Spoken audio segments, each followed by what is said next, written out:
ವೀಕ್ಷಕರೇ ನಮಸ್ಕಾರ. ಇವತ್ತಿನ ವಿಡಿಯೋದಲ್ಲಿ ಹೊಸ ಒಂದು ಸರ್ಕಾರಿ ಮಾಹಿತಿ ಬಗ್ಗೆ ತಿಳಿಸುತ್ತಿದ್ದೇನೆ.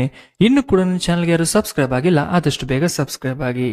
ರೈತರ ಕಲ್ಯಾಣವನ್ನು ಹೆಚ್ಚಿಸುವ ಗುರಿಯನ್ನು ಹೊಂದಿರುವ ಪ್ರಮುಖ ಕ್ರಮದಲ್ಲಿ ಕೃಷಿ ಭೂಮಿ ಹೊಂದಿರುವವರಿಗೆ ಗಣನೀಯ ಆರ್ಥಿಕ ನೆರವು ನೀಡುವ ಭರವಸೆ ನೀಡುವ ಹೊಸ ಯೋಜನೆಯನ್ನು ಮೋದಿ ಸರ್ಕಾರವು ಹೊರತಂದಿದೆ.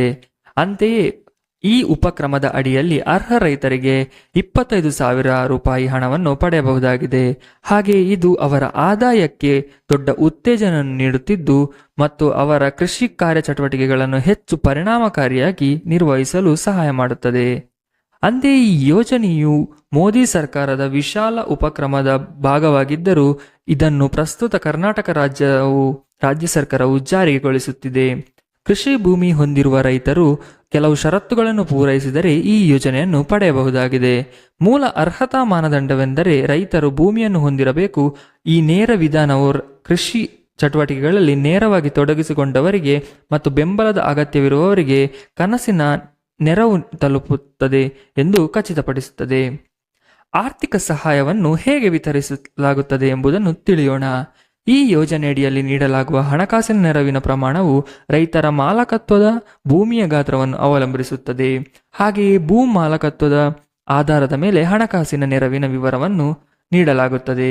ಮುಖ್ಯವಾಗಿ 1 ಹೆಕ್ಟೇರ್ ಜಮೀನು ಹೊಂದಿರುವವರಿಗೆ 5,000, 2 ಹೆಕ್ಟೇರ್ ಜಮೀನಿಗೆ 10,000, 3 ಹೆಕ್ಟೇರ್ ಜಮೀನಿಗೆ 15,000, 4 ಹೆಕ್ಟೇರ್ ಜಮೀನಿಗೆ 15ರಿಂದ 20,000 ಹಾಗೆ 5 ಹೆಕ್ಟೇರ್ ಜಮೀನು ಹೊಂದಿರುವ ರೈತರಿಗೆ 25,000 ರೂಪಾಯಿ ಆರ್ಥಿಕ ಸಹಾಯವನ್ನು ನೀಡಲಾಗುತ್ತದೆ. ಅಂತೆಯೇ ಈ ಶ್ರೇಣೀಕೃತ ರಚನೆಯು ಹಣಕಾಸಿನ ನೆರವು ಭೂಮಿಯು ಗಾತ್ರಕ್ಕೆ ಅನುಗುಣವಾಗಿರುತ್ತದೆ ಎಂದು ಖಚಿತಪಡಿಸುತ್ತದೆ. ದೊಡ್ಡ ಹಿಡುವಳಿ ಹೊಂದಿರುವ ರೈತರಿಗೆ ಹೆಚ್ಚಿನ ಮೊತ್ತವನ್ನು ಪಡೆಯಲು ಅನುವು ಮಾಡಿಕೊಡುತ್ತದೆ. ಈ ನೀತಿಯನ್ನು ರೈತರ ವಿವಿಧ ಅಗತ್ಯಗಳನ್ನು ಪೂರೈಸಲು ವಿನ್ಯಾಸಗೊಳಿಸಲಾಗಿದೆ. ಹಾಗೆ ದೊಡ್ಡ ಕೃಷಿ ಕಾರ್ಯಾಚರಣೆಗಳನ್ನು ಹೊಂದಿರುವವರು ಹೆಚ್ಚಿನ ವೆಚ್ಚವನ್ನು ಹೊಂದಿರಬಹುದು ಮತ್ತು ಆದ್ದರಿಂದ ಹೆಚ್ಚು ಗಮನಾರ್ಹವಾದ ಹಣಕಾಸಿನ ಬೆಂಬಲದ ಅಗತ್ಯವಿದೆ ಎಂದು ಗುರುತಿಸಲಾಗುತ್ತದೆ. ಮುಖ್ಯವಾಗಿ ರೈತರ ಖಾತೆಗಳಿಗೆ ನೇರ ಲಾಭದ ವರ್ಗಾವಣೆ. ಈ ಯೋಜನೆಯು ಪ್ರಮುಖ ವೈಶಿಷ್ಟ್ಯವೇನೆಂದರೆ ನೇರ ಲಾಭ ವರ್ಗಾವಣೆ ಕಾರ್ಯವಿಧಾನವಾಗಿದ್ದು ಹಣವನ್ನು ನೇರವಾಗಿ ಅರ್ಹ ರೈತರ ಬ್ಯಾಂಕ್ ಖಾತೆಗಳಿಗೆ ಜಮಾ ಮಾಡಲಾಗುತ್ತದೆ.